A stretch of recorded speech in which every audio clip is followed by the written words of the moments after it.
July 11, 2017, regular meeting of the Troy Planning Commission. Copies of the agenda for tonight's meeting are available at the entrance to the room. Additionally, the agendas, meetings, and minutes of prior meetings are available on the city's website. The meeting will be conducted in accordance with the agenda as presented or amended by the Planning Commission. The roles and responsibilities of the Planning Commission are outlined on the reverse side of tonight's agenda. State law establishes planning commissions. The commission is comprised of 9 members, all of whom have volunteered to serve. Members are appointed by the mayor and confirmed by city council. The other individuals seated at the table this evening are representatives of the city's planning department, the city attorney's office, and the city's planning consultant, Carlisle Wortman and Associates. If you wish to address the planning commission, please come forward when recognized and provide your name and address on the sign-on sheet. Please begin your remarks by stating your name for the benefit of the commissioners. All remarks are to be addressed to the planning commission, not to anyone else in the room. At this time, I ask that all cell phones, tablets, or any other devices that might disrupt this meeting, please either be placed in silent mode or turned off. The roll call, Ms. Sarnicki, please. Mr. Abhidian? Here. Ms. Cruz? Here. Mr. Edmonds? Here. Mr. Faison? Here. Mr. Hudson? Here. Mr. Krant? Here. Ms. Koopa? Here. Mr. Zanzika? Here. Mr. Tagle? Here. Ms. Howell? Here. Quorum present. Item number 2 on the agenda is approval of the agenda. Can I get a motion to approve the agenda for tonight? Mr. Zanzika, seconded by Mr. Faison. Roll call, please. Ms. Cruz? Yes. Mr. Edmonds? Yes. Mr. Faison? Yes. Mr. Hudson? Yes. Mr. Krant? Yes. Ms. Koopa? Yes. Mr. Zanzika? Yes. Mr. Tagle? Yes. Mr. Abhidian? Yes. Third item on the agenda, approval of the minutes for the June 27, 2017 meeting. Can I get a motion to approve the minutes, please? Mr. Move to Edmonds? approve. I'll second. Second by Mr. Krant. Roll call, please. Mr. Edmonds? Yes. Mr. Faison? Yes. Mr. Hudson? Yes. Mr. Krant? Yes. Ms. Koopa? Abstain. Mr. Zanzika? Yes. Mr. Tagle? Yes. Mr. Abhidian? Yes. Ms. Cruz? Yes. Fourth item on the agenda, public comment for items not on the agenda. Is there anyone in the audience that wishes to speak on an item not on the agenda tonight? Seeing none, we'll move to item number 5 on the agenda, preliminary site plan review. File number SPJPLN 2017-0008, proposed Somerset Shops northeast corner of West Maple and Coolidge, 2830 through 2900 West Maple, section 29, currently zoned MR Maple Road District. Mr. Carlisle, or Mr. Sutherland. I'm having problems with the presentation laptop, so. Okay. I Help would- desk is on its way. Okay. If it's okay, you brought boards, right? If it's okay, Mr. Chairman, I'll just speak from the boards. Okay. You want me to play Vanna White? I'm happy to. Please. We do not need you to play Vanna White. Really? Because I'd like pay a little money for that. I can put a site plan up on. Do you have a site plan on the board? No, but we can put it on Bushman. Well, everyone has laptops they can follow along with. so- Yeah, we've got ours, so we'll just bring it right up on our own computer. Yeah. Do you have a site plan? I do, it's just not on the board. We'll just pack it up here. Yeah, I can do that. That works.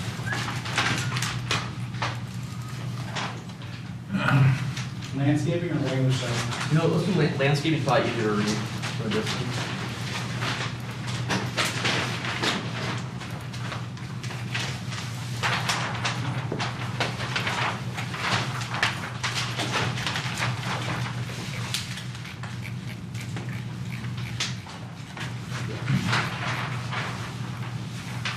So, good evening. I'm not used to speaking in this direction. But you look good. Thank you.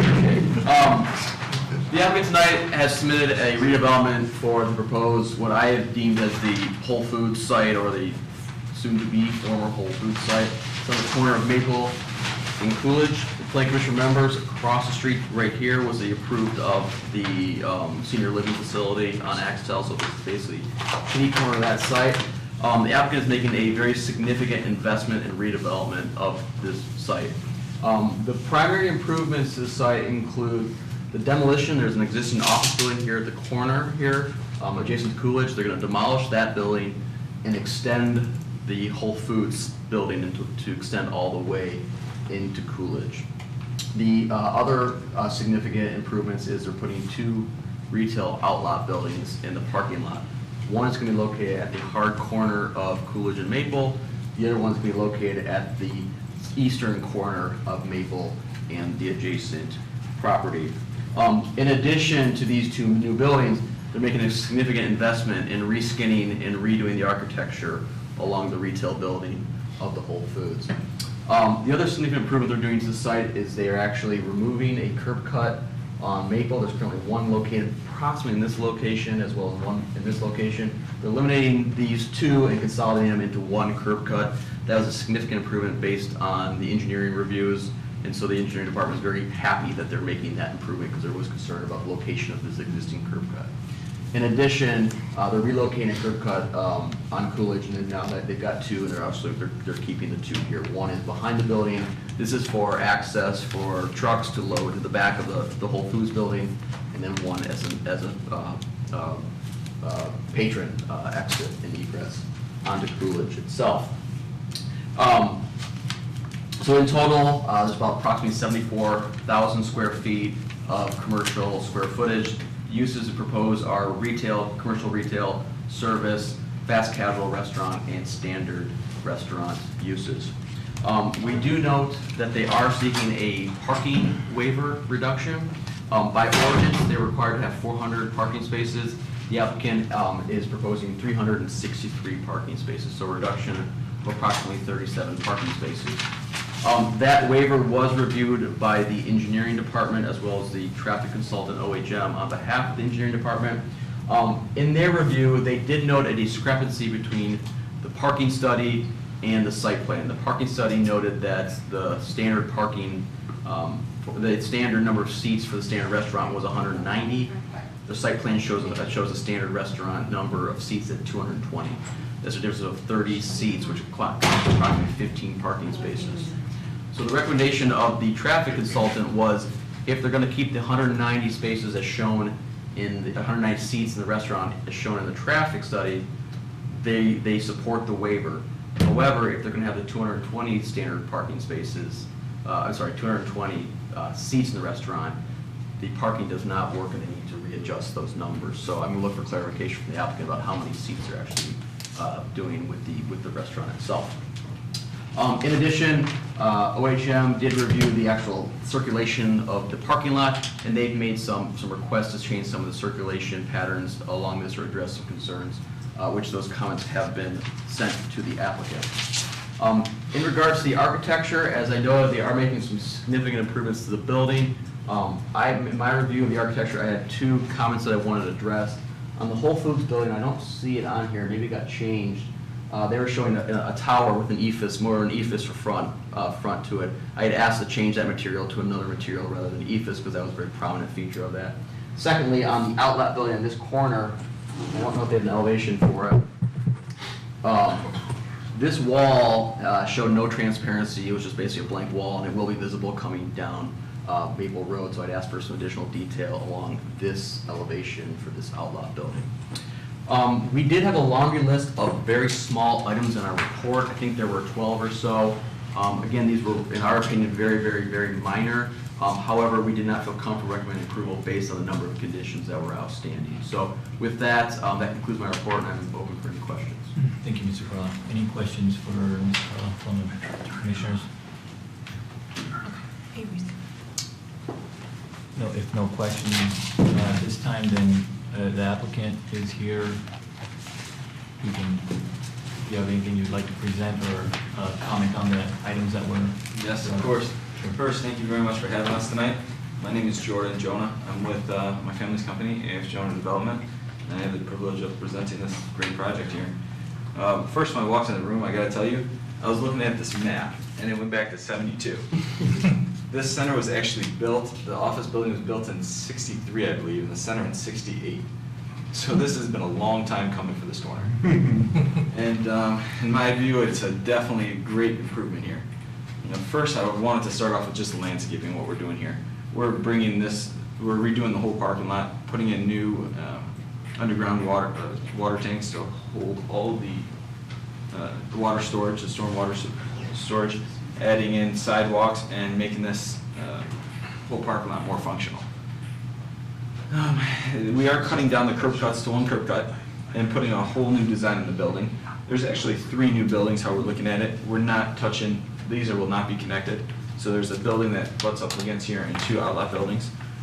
The parking discrepancy there, we did revise our plans back to the 190 seats, which would support the new, which would support the parking study. It's in a revision that's going to be submitted.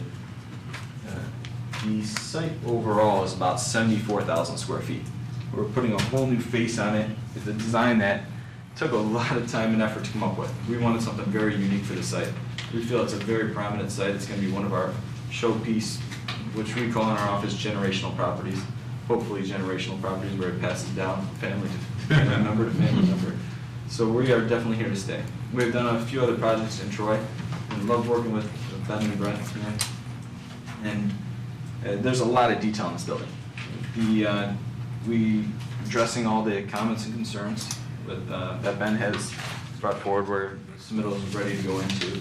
Probably tomorrow. We actually haven't done today, but we're going to submit them probably tomorrow. A lot of minor things, as we said. But overall, we're ready to get started on this project. And I'm open for any questions, concerns, or comments that anyone would. We added a couple bays of window on the main roads. Here, there's another bay of window here that we added. And also along Maple Road, there's another bay of windows for the transparency issue. So you can see the interaction between the buildings. We ran into that at a different project and we learned our lessons, so. I'm open to any comments or concerns. Thank you. Any questions for the applicant? Mr. Faison? I just had a question on the restaurant and the difference in the seats between the initial, the 220 and the 190. Did you change the type of restaurant that you're going to have there, or how did you make that change in the First, seats in the restaurant?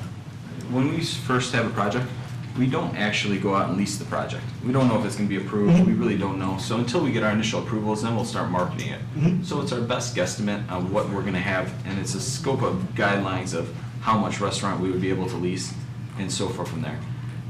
In doing this project, we actually purchased this project in November, actually, end of November of last year. And we have gone through many different site plans to make this right. We're comfortable with the site plan. Of course, we want more square footage always, but the parking didn't support it. This is a very good mix of restaurants or retail. If there's more retail, we would have a little bit more parking, but this is the guidelines of restaurant, what we have. I picture there will be a sit-down restaurant here, which I think would be a great amenity for the whole area. So we do have an outline space for that. When you have up to 370 parking spaces, it's always a big turnover in cars. If this parking lot is full, the center is doing pretty well, and I think everyone should be happy. But we don't know who's going to be coming in, so we do the best guesstimate, and we stay in those guidelines. Okay. Sometimes if we have more retail and we could take the different more restaurant usage, it's a calculation that we'll definitely work with Ben and Brent on. All right, thank you. Mr. Grant? Being a resident in this area and being to that center many times, the existing parking lot, the space between vehicles is very tight, and also the lanes are very tight. Did you notice that when you pulled into any of those, if you park in front of Whole Foods, it's like, if you have a small car, no sweat, but if you've got a larger vehicle, it's like, I drive a big pickup truck Yeah. for work, Yeah. and believe me, I noticed that the first time trying to pull in and out of there. Yeah. It's going to be completely changed. You're actually on angle parking right now. Yes. And we are straight out, so it's going to be normal 90 Oh, degree nice. parking. Thanks. The whole parking lot's going to be redone. They would comply with the current Troy standards for parking sizes and Yeah. aisle widths, and so much different layout, more. In the 1960s. This is Jason Jakir. He runs Tower Construction.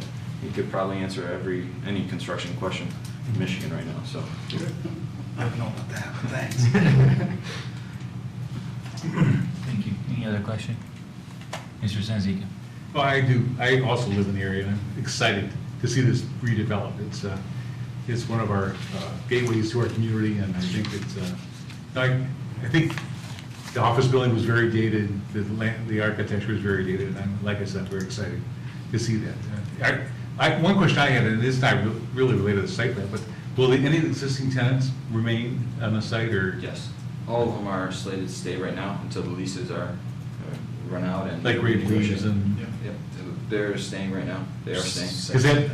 Is that part of the 190 seats? Because it's a relatively small now. I think they have, off the top of my head, I don't know, but it's probably 45, 50 seats in there. Will there be another restaurant? Oh, yes. We took all the existing uses that are in the center, those 6 tenants. Yeah. They're between Whole Foods and where the antique store was, and they're figured into the calculations. And the 190 was simply a typo when or the 220 was a typo. We changed the mix a bunch of different times, trying to find the secret And sauce. so with every development, there always are certain issues, and this is just the original building here. It was built to very deep space. So it was actually at the end where the EFIS is talking about on this end, where Ben was talking about, it was actually a movie theater at one time. So Oh, they really? needed very tall ceilings back there. Really? And it's just certain issues that we have to deal with. It's very deep space, so theoretically they have more seating, they didn't use it, but it's just deep space. It's something we would not build today. It was built in the 60s, and we're dealing with it. As it comes due, I don't know if we lease another restaurant at that deep space, we'd want to have a more prominent space to use better parking, better visibility. But the only one that is leaving right now, and I saw their sign up in October they're leaving, is Whole Foods. We do not have a replacement tenant, so we are kind of under the gun to get this thing going and get it up and going so we could find a good replacement tenant for them. That's great. Thank you. Ms. Cruz? So talk to me about how you're going to make your trash enclosures beautiful and unobtrusive so that trash doesn't become an eyesore at your new project. All right. That's actually a good question. I love that because we actually put them in the buildings here, and we screened them with gates. Well, actually, metal gates. So it's not your typical enclosures with the wood doors that fly open. They're built into the buildings on these 2 outlots. Simply, this is a hard one to do because it's right in the corner. You were not going to put a trash compactor in the middle of the site, so we dug it inside the building here. And I believe there's another big There's a compactor compactor right there. somewhere in here that's behind, hidden in the building. I believe it's been existing for a while. That we will definitely build a new corral around it and bring it up to date. But these 2 for these buildings are hidden. Trash is a major issue in our office. We deal with it all the time. We limit trips. We do compactors. We don't like big garbage trucks coming to our site, our centers 5 times a week. It ruins our parking lot, and it's a lot of noise and so forth. The compactors have worked great for us.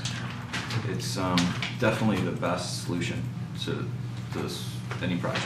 What are the hinges that you'll be using on your gates? They're Maybe actually rollaway self-closing? doors on this one, right? These big ones are actually more of a metal gate, so it's a decorative gate that is much taller than what you would see, than you would see. Yeah, in that particular building, it's a roll-up door.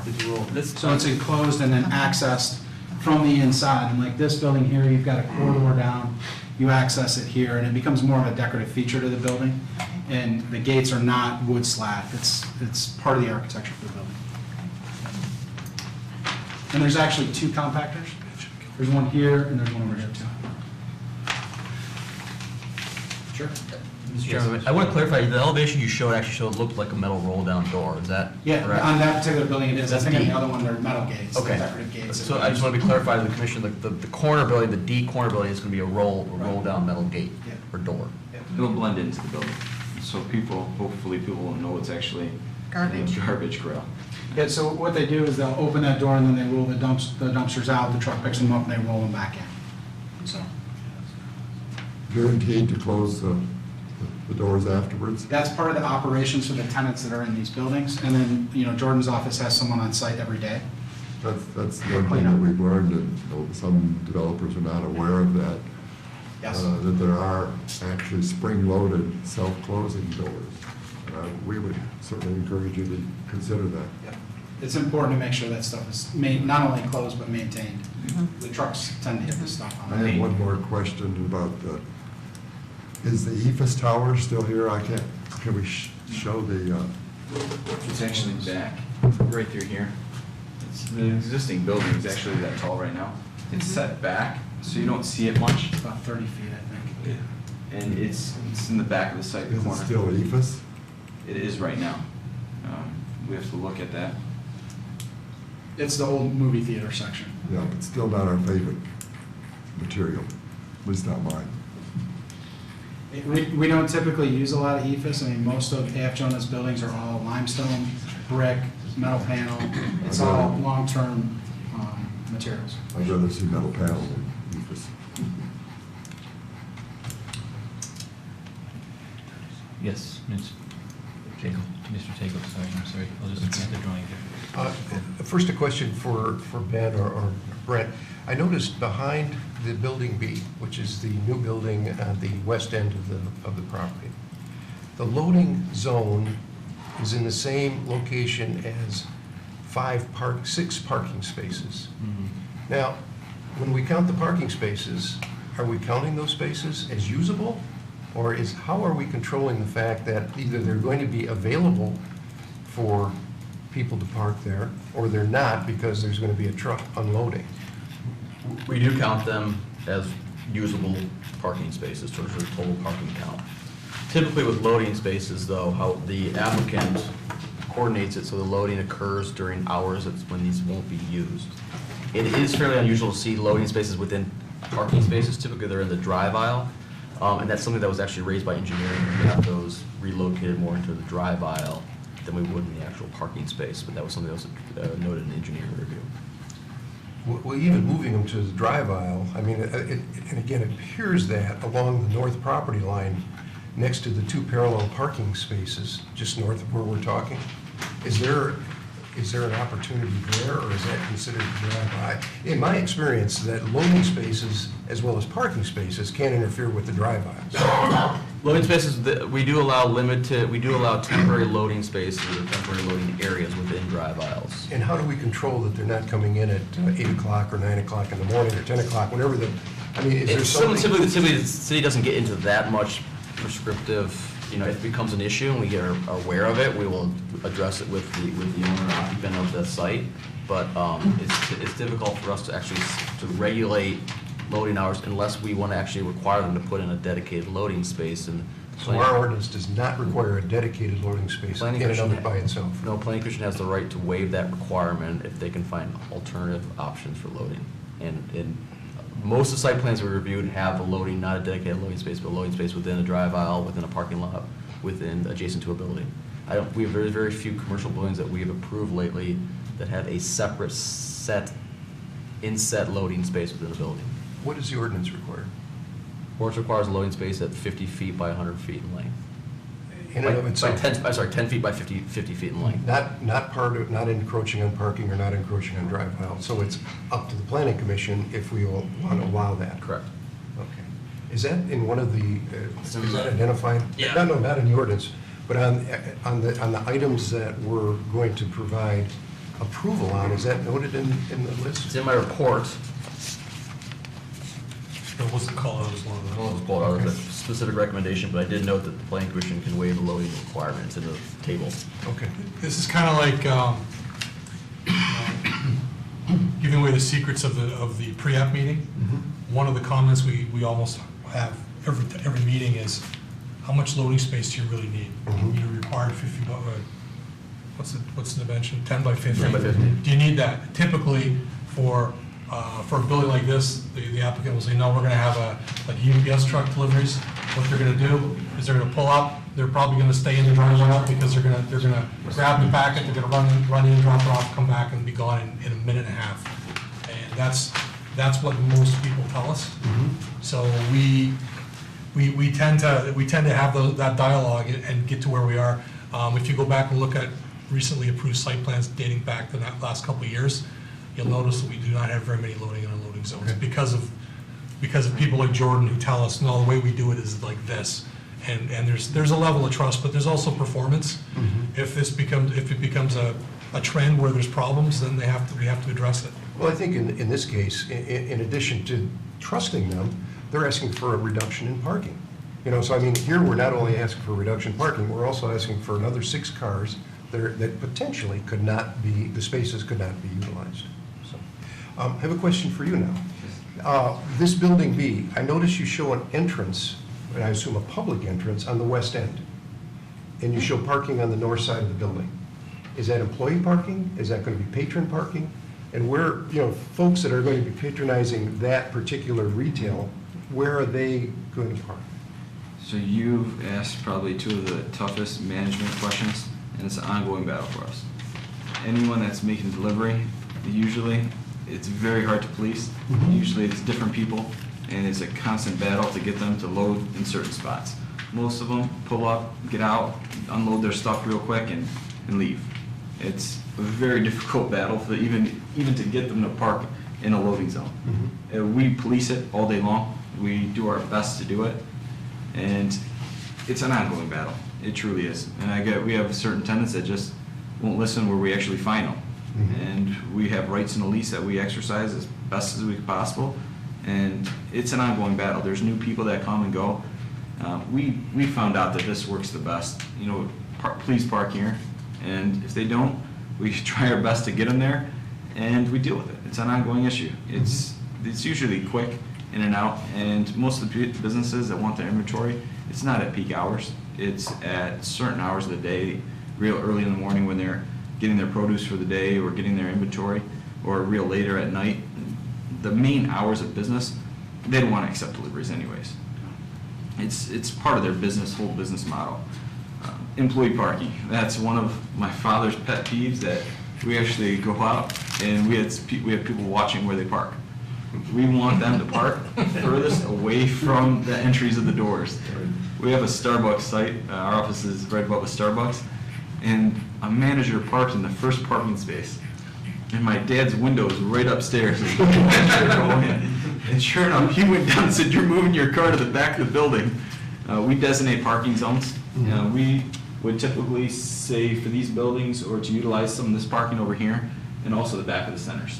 And we'll mark that off in the lease. It's a policing issue. We have to get there and early enough where we watch them go in. So the plan is for those spots north of Building B? Back here. Are those going to be patron parking, or are those going to be employee parking? I would see these as more of employee parking. Okay. In the back. Okay. All the entrances are along here, and there is an entrance on the west end. There is an entrance off the end. Most of this is all the utilities space for the back. It's we would prefer them to park up here. All the patrons in the front of the building. That's the pretty part of the building. That's where all the shops and so forth entrances are. That's where you would want your main point of egress. It's facing the main roads that give the most attention. Right. What are you planning for your demising widths in these, and this retail building B? I mean, obviously you have an entrance on the west end, which would be a patron, and then you've got another entrance along the south side. Do you have any idea of how you're going to demise that building? I don't. As soon as we have tenants, then we'll be able to know where the walls go and how they're divided. A lot of it goes for which tenant is actually in the building, so their flow goes with them. If they're a 2,000 square foot store or a 5,000 square foot store, they have their whole flow of their merchandise and how they do it. Something I couldn't say. We do tell them that this is their entrance way along the side of the building, and whoever tenant is here, we actually put a little more greenery out there. It's depending on what tenant is here. It's a good. It would be a good patio, but we don't know who's going there right now, so we wouldn't. Are you proposing landscaping along there and hard surface, or just hard surface? Right now it's hard surface. Yeah, and these, the facade across here is set up in around 20-foot modules. It's about 69 or 70 feet deep, so your minimum space is going to be somewhere 1,300 to 1,400 square feet, maybe as little as 12. But we try to have flexibility, as you can see, so you can adjust those demise walls. So if we can get another good big grocer, they take more space and they'll set their doors on how the building flows. Sure. One of the main issues for Whole Foods is that Whole Foods currently does not flow well for them. They don't like it when you go in and you have to make a whole U through there to get to the produce. And you want to run into produce is probably what their new store will look like. Last question, did you bring any physical samples with you? Yes, of course. And I got to tell you, we have gone through many different designs. where'd the brick come? This one's stuck there, I'll hold it. So what we're doing here is, it's a tinted red brick here. It's a darker bronze color. It's a darker bronze color for the mullions here on the glass. Clear anodized glass, so it's all see-through. Retail, you really can't do tinted glass for retail. People want to see what you're selling. A lot of it is limestone, and for the lower courses of the building, it's the best product to use. It's actually a block, and it's a colored block, so it kind of matches the limestone. Limestone is very porous, and it chips a lot, and salt eats at it. It's a big maintenance issue. But other than that, the main portion of the building is all limestone, and there is a accent metal. So we actually, on the ends of the building here, we're doing a brick coping with, a brick crown with a darker coping to match the anodized, match the framing. And the center of the building is going to be limestone, and we picked a accent metal for panels and also the coping on the building. So we have, some of these awnings are a metal panel with an open canopy, which is more that sort of copper color. And then you've got some fabric awnings too to kind of mix it up a little bit. Like Jordan said, it's split face blocked on at the bottom because we just found the brick and the limestone just don't hold up over time. So salt just kills And there are a lot of details on this building. Yeah. The details are in my mind, what makes a development. The little details where we have a metal grate that's embedded in the building with light accents. We have a ton of light through this project too. It's going to be a beautiful lit center. It's all LED. It's all LED. We have a lot of gooseneck light fixtures that are coming down. The details make shopping centers in our mind. I'm sorry, I can't read that middle material on the left. It's kind of a This? bluish, yeah. Bronze anodized. So the storefront framing system is a combination of bronze, and then in the center sections, it's more of a clear anodized.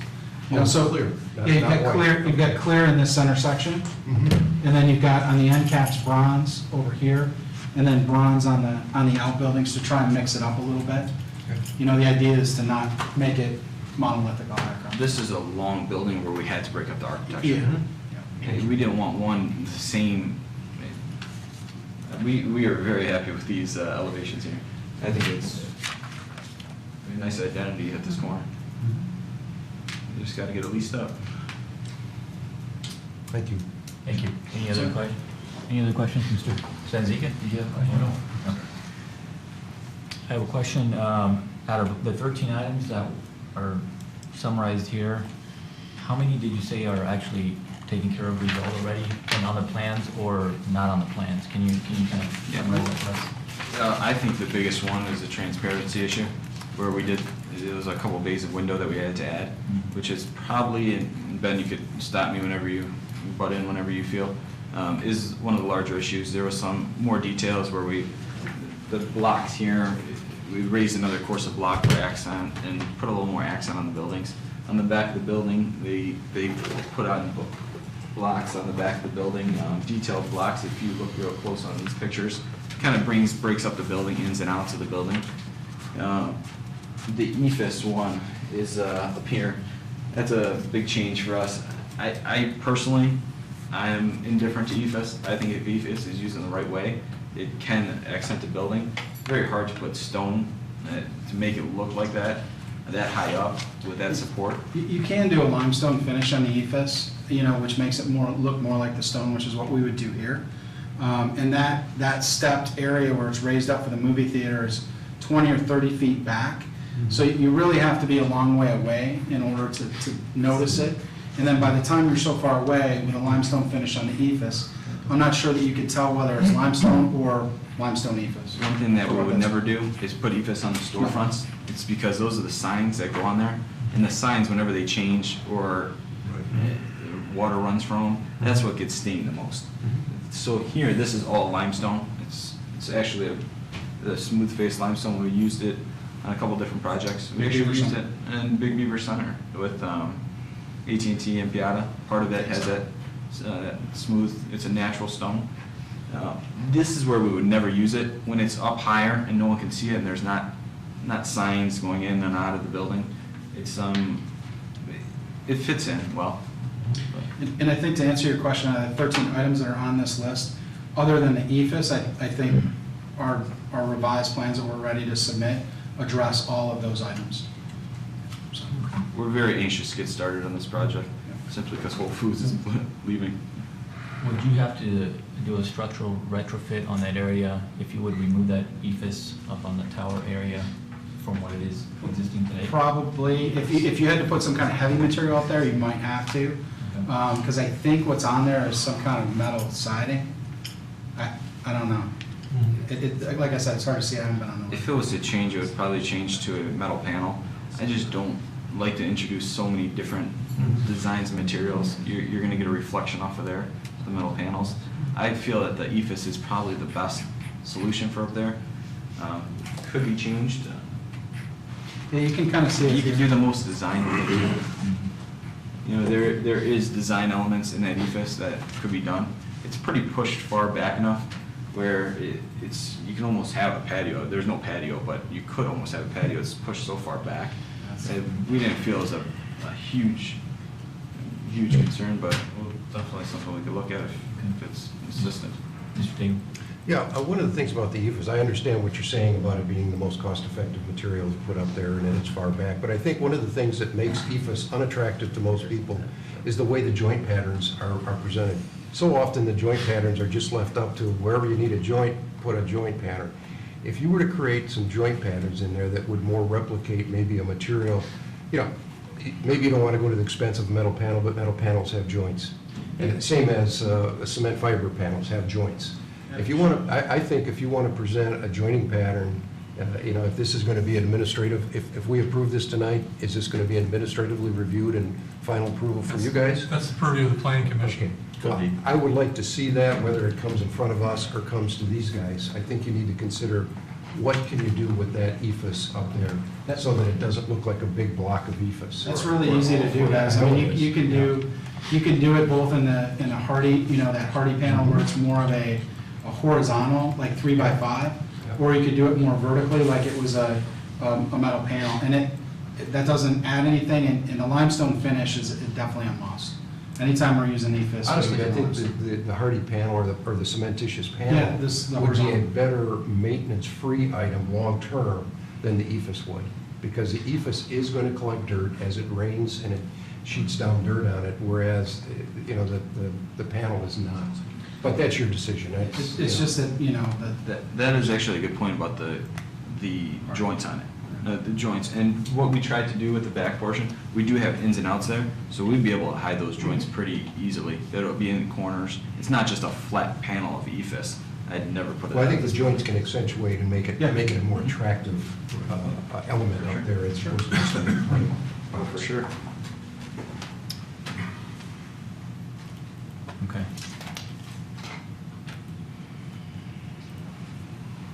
Do any of the commissioners have any reservation approving this project, allowing the applicant to submit some of these items, all the items as we discussed for completion? Mr. Edmonds? I don't have, I know these people are the quality builder and development. I don't have a big problem. I know it looks foreboding to see 13 items, but I think we can, if the planning commission is comfortable, I would vote to approve, subject to giving that administrative approval. I could second that. Okay, then I guess we'll move forward with the resolution on this item. If there are no other questions, no other comments, I think we pretty much covered everything, and the items that are here listed, we'll let them be resolved administratively. Anybody would like to move the resolution? Well, we do, can we just read it the way it As is? is. Okay. Because it is set up for administrative approval? And add we can add Mr. Tagel's recommendation on the joints. Right. Can do that. Mr. Edmonds? Resolution PC 2017-07.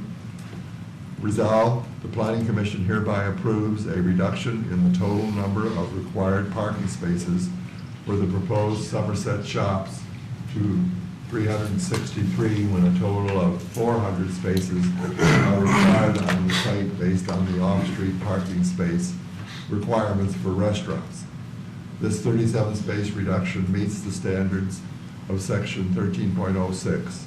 And be it further resolved, the preliminary site plan approval pursuant to Article 8 of the zoning ordinance as requested for the proposed Somerset Shops improvements located on the northeast corner of Maple and Coolidge at 2830 to 2900 West Maple, Section 29, within the MR Maple Road District, be granted subject to the following conditions. Number 1, add at least 2 bicycle parking spaces along Maple Road. 2, address parking study comments as noted by OHM in their June 6, 2017 memo. 3, provide existing and proposed landscape calculations. Number 4, remove planter within 25-foot corner clearance. Number 5, address the drive's radius. 6, provide physical separation on Coolidge Highway. 7, address OHM's traffic circulation comments as outlined in their June 6, 2017 memo. Number 8, confirm that the transparency requirement is met for the south and the east elevation for building D and the east elevation for building B. Replace EFS tower on the east end of the former Whole Foods building with another material. Submit samples. Number 10, submit sample swatches or manufacturer specification sheets of the predominant proposed exterior materials and colors of all buildings and permanent structures, including walls and fences. 11, correct west elevation label on sheet A2.1.2. 12, add transparency or visual interest to the west elevation adjacent to Maple Road. And 13, submit revised photometric plans. And we need to include Mr. Tables. I suggest we eliminate number 9 or replace number 9, replace EFS Tower on the east of the former Whole Foods, and Could I suggest we just add an or to that? Either Or to replace that, it sure. or the item with the joints. Right, or provide, what's the word? Provide a joining pattern that's acceptable to our planning department, planning consultant, if it remains as an EFS tower. That's good. I'll second. Seconded by Mr. Krent. Roll call, Ms. Sarnicki, please. Mr. Faison? Yes. Mr. Hudson? Yes. Mr. Krant? Yes. Ms. Koopa? Yes. Mr. Zanzika? Yes. Mr. Tagle? Yes. Mr. Abhidian? Yes. Ms. Cruz? Yes. Mr. Edmonds? Yes. Motion passes. Thank you very much for your time. Thank you guys. We're looking forward to the project, and I gotta tell you, Troy, I love working in. I'm always looking for more projects around here. When is the grand opening? Yeah. As soon as 2 weeks.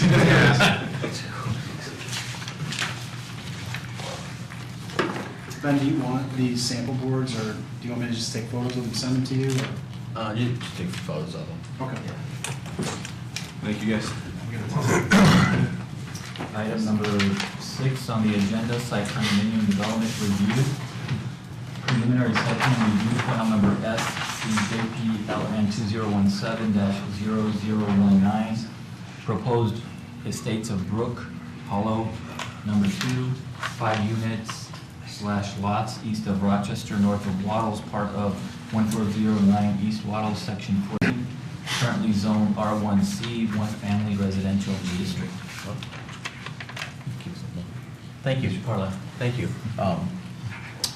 In November of 2016, the Planning Commission approved a 29-unit site condominium project in this general area.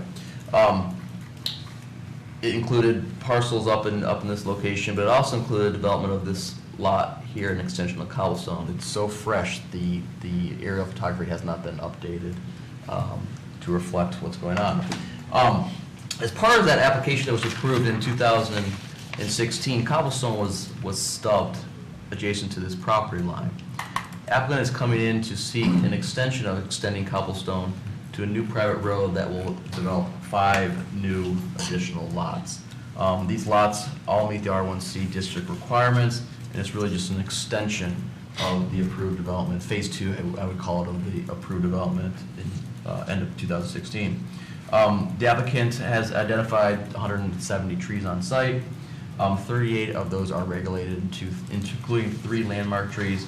The applicant is preserving 5 trees on site and has added 23 additional trees to compensate for the required mitigation. As noted, all lots do meet the R1C requirements. Brent, can you pull up the site plan very quickly? So this is kind of flipped because north is actually this way.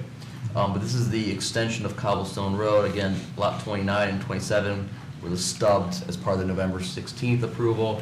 So again, the applicant is extending Cobblestone Road, adding a new private, new public drive that will have a single loaded to the 5 separate lots. If you'll notice, the south end of the new private public road is stubbed to allow future development when and if this site ever would develop in the future, so it allows for further connectivity. The applicant has provided the required landscaping. The applicant worked with the engineering department as part of phase 1 to ensure that the detention pond is sized accordingly so that the 5 new lots can be accommodated with that detention pond. And the applicant has submitted floor plans and elevations for the previous development, which are going to use the same floor plans and elevations to provide continuity with these proposed 5 lots. So with that being said, we do recommend approval, and I was noting to Brent today, I think this is the first review I've ever done where I haven't had any conditions of approval. So with that being said, we are recommending approval. Thank you, Mr. Corlett. Any questions for Mr. On the north end of that street, is there a turnaround for fire trucks? We noted that to the fire department. No, they feel sufficient because only the distance does not require a turnaround, and if they need to, they can utilize the driveway that will be located in this location to provide the turnaround necessary.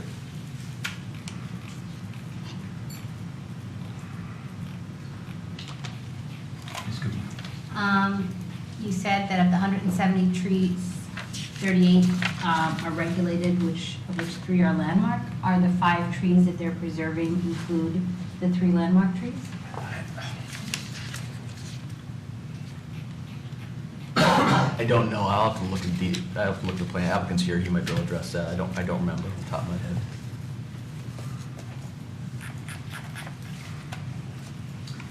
Actually, I have a question for Claire. Claire, do you know what a landmark tree is? No. So I didn't either when I came here. It has to do with the diameter of the trunk.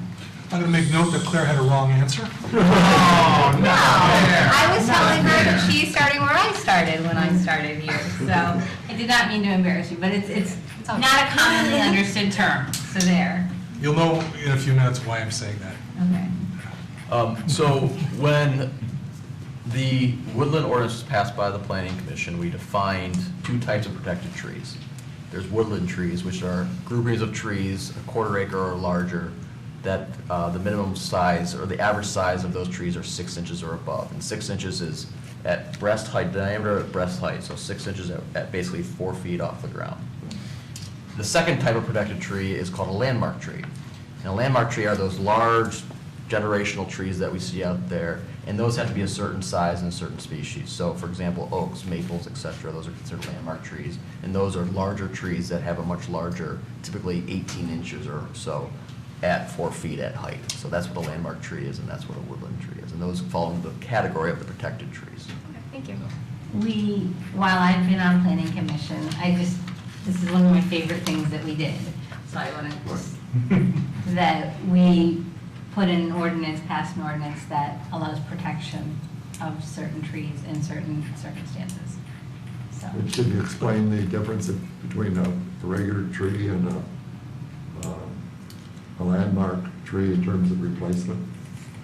It's a difference there too, isn't it, 100%? Except for the The requirement to replace a landmark tree is 1 inch per 1 inch. Yeah. So 1 inch replacement for 1 inch removed versus the other tree, which is a 50% replacement. Yeah, I know that.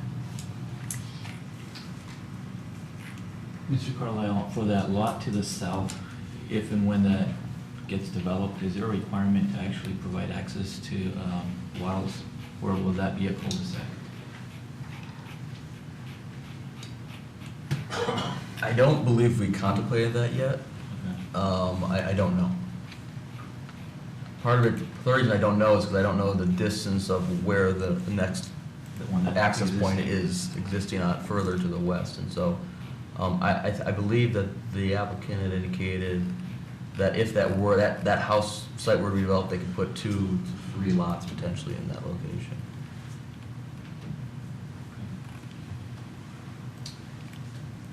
Any other questions, comments on this for the consultant? If not, we have the applicant here. Can you step up, please? Good evening, thank you for having me here. My name is Gary Abithera, and I am the developer of this 5 lots also. I would like to have had this for the first time we came in here in November, but I was unable to have the property at the time. I was able to get it and now put it all in there. In doing so, we sized our retention pond to be large enough to handle these 5 lots, so that when we did put it in there, we would be there. Now, I went personally to all the houses that abutted the property, and nobody showed up today, which is nice. Everybody that I talked to said, what are you gonna do with the trees? And they all want the trees gone because they're 85% cotton's in there. And it's, all they ask is, are the trees gonna be gone? And it was the first 4 people. So the 4th person, I told him, we're leaving all the cotton because the city wants them, and he almost had a heart attack. Just mess with them. But we have the landmark trees that are staying, and then we're putting more trees through the rest of the property. There's only one person I was unable to get a hold of, and he was the corner house there. I knocked 3-4 times on his house different days, but everybody else was fine with it. One person lives in China. They won't be back for 4 years, so I was unable to talk to them, but everybody else was good with it. And just to add on to what Mr. Abithera is saying, we do send a written notice to everybody property owners. They're all made aware of this meeting tonight. I personally go to each store and I give them a site plan, just like you see it up there, one just like this, and I give it to them and show them exactly what we have there and what they can see, and I let them keep it so they have it for their records. If there's any questions I can answer while I'm here right now? Yes, Mr. Keel. Is it your desire to pick up that property to the south? Always like to pick up more property. It was set up for a cul-de-sac, have 2 houses there. Have you considered that in your stormwater detention calculations? We did not. So do you have enough area to add to your? If those 2 lots become put in there, they don't need stormwater because they're under the 4 lot minimum that they would need. Isn't that part of the entire development though? It would be an extension to the development, and I was told they wouldn't need it. We're getting into engineering. I didn't know, we haven't had a conversation with engineering about that. I wouldn't know. If I have the room, I mean, the pond may be big enough even to take those 2 lots on there, but I don't want to say for sure that it is. Okay, thanks. I'm just curious on the marketability of lots with only one developed on one side of the road. Have you found them to be marketable? Yes, very, very marketable. Those are still part of subdivision. They're looking at the size of the 2 houses, or you're coming through the houses to get to them. If it was just a one-sided road, and you're looking at everybody's backyard, it'd be a different story. But when you come down the road from the west to the east, you're looking at the 2-3 houses right there.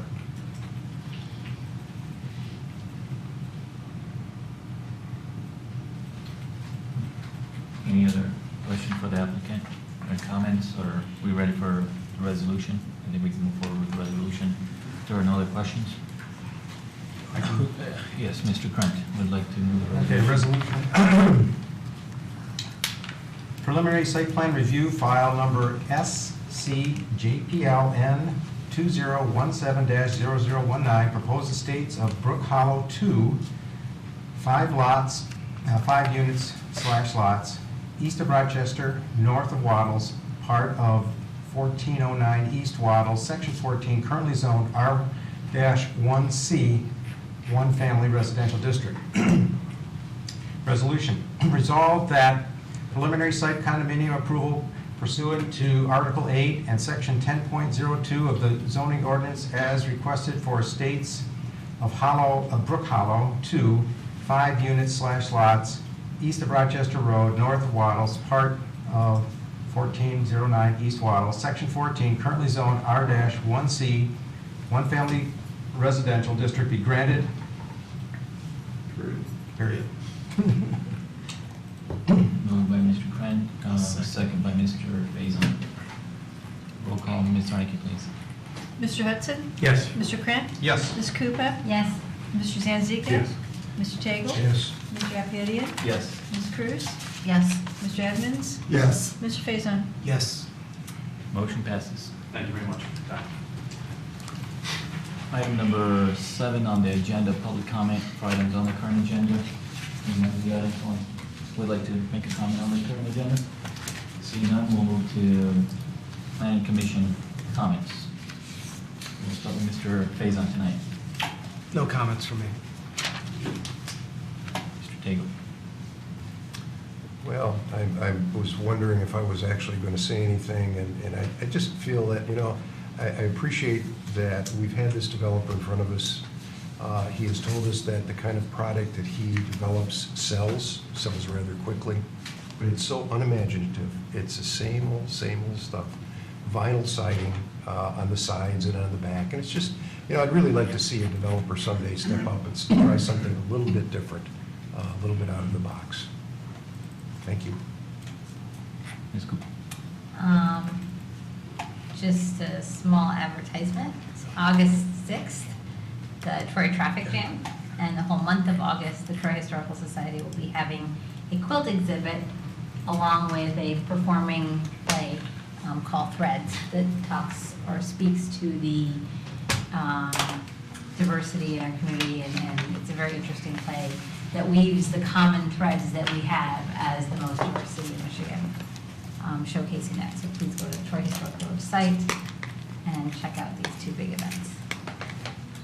Thank The you. only thing I'm going to mention is I attended the One Stop Ready conference for Oakland County a week or so ago, and found it still very informative. Good. It's really good to hear what other communities are doing.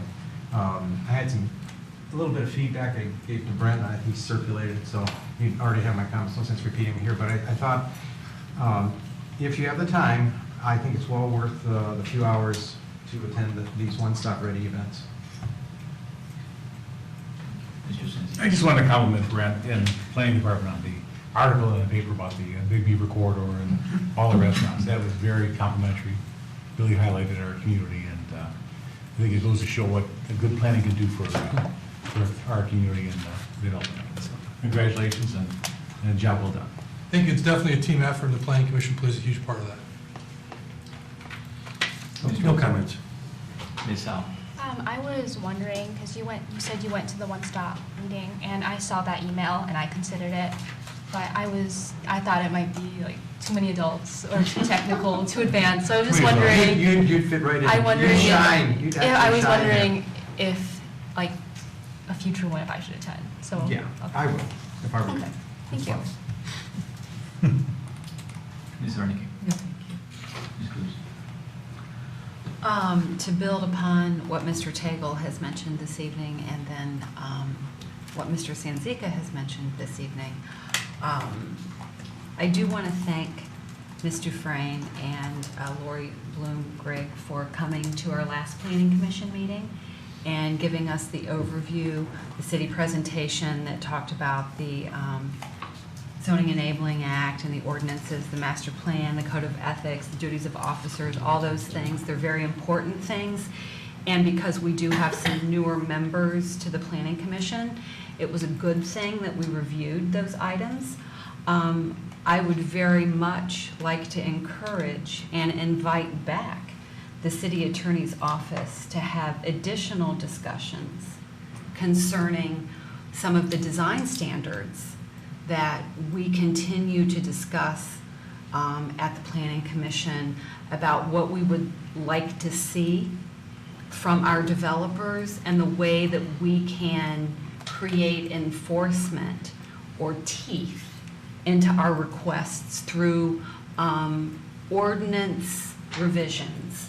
I'd like to further the discussion on what the idea of public health, safety, and welfare means, just above and beyond the Michigan Enabling Act. I do think that it continues to be a very important subject, that we're all sort of on the same page, and as we read an ordinance, we all have sort of the same understanding as we come to a conclusion. And if we differ on that opinion, I think we need to understand why we differ. I think that what we do here as a planning commission is vitally important to this community, as evidenced in the Detroit Free Press article that featured Mr. Savadant. So Above the fold. absolutely. I mean, your genius was just staggering. But I do. But I would like to encourage the city attorney's office to be very involved with us in helping us understand exactly what we're doing, why we're doing it, and how we can use the tools like the ordinance language to get us to the vision that I think we all have and agree upon. Thank you. Very well said.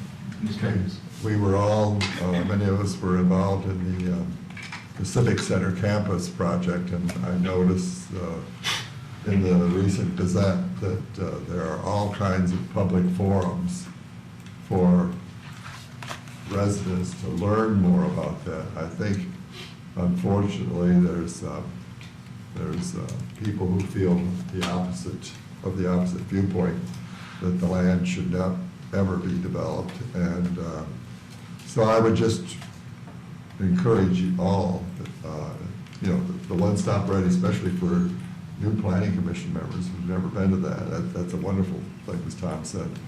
But I think this is a really big issue, and there are definite requirements for this group that is opposing it to get it on the ballot.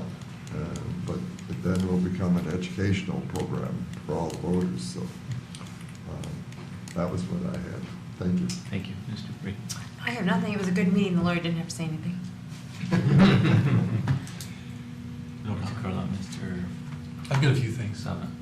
Number one, I want to thank Avery from IT for coming and rescuing me from my Yes. computer lockdown. I very much appreciate his quick response.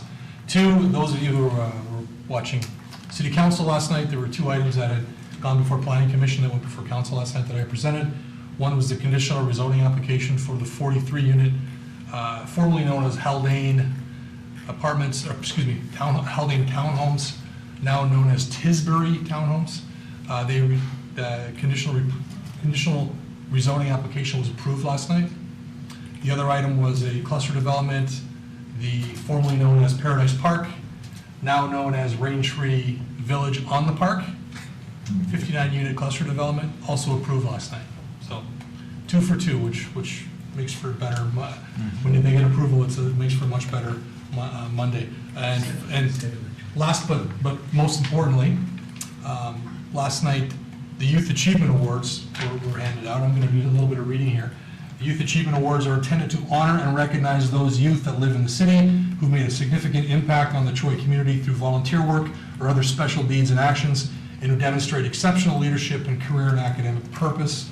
And the City of Troy Safe Built Incorporated contributes funds for the awards. And there was 2 awards. One's for a graduating senior, and that awardee was Neha Paragi. She's a 2017 Troy High School graduate. Troy Athens. Troy Athens, it says high school. Yeah, It says, the- okay. we fixed the press release. Yeah, okay, excellent. And, Smarty Pants over there is the current student award winner last night. It was incorrectly stated last night that she came second. It's 2 different awards, one's for the graduating, one's for the current student. And Claire Howe was the recipient of. I'd like to read this because it's pretty impressive. Oh, that one, is it correct? No, it has a lot of errors. I'm going to read this error-filled because it's pretty cool. So Claire is starting her senior year at Troy High School this fall. In 3 years, she successfully completed 12 AP and honors classes. To date, she has an impressive GPA of 4.2368, which is impressive, but if you added my 2 kids' GPAs together, way higher. She also earned a perfect score on the ACT. Oh my gosh, good for you. So in addition to her academics, Claire was also actively involved in several extracurricular activities, including Troy High Symphony Orchestra, National Honor Society, Biology Competitions Club, track and the Troy Country Fiddlers, was a Boland Park Middle School Science Olympiad student coach, should be a cross-country captain and the secretary of Troy High Science Olympiad, and the president, I'm getting dry mouth here, the president of Troy High Health Occupation Students of America. In the fall, her volunteer efforts reached beyond the Troy School District as Claire completed her first year as a student rep on the Troy Planning Commission and was recently appointed to a second term. And as I learned today, she also volunteers her time at the Community Affairs Office here in City Hall. So well-deserved. Congratulations. Yes. Bravo. Thank you. You can't peek now.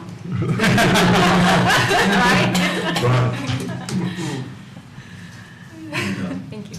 What do you play? Excellent. Oh, and orchestra, I play violin. I have no comment. If there are no other comments, questions, then we are adjourned for tonight. Thank you.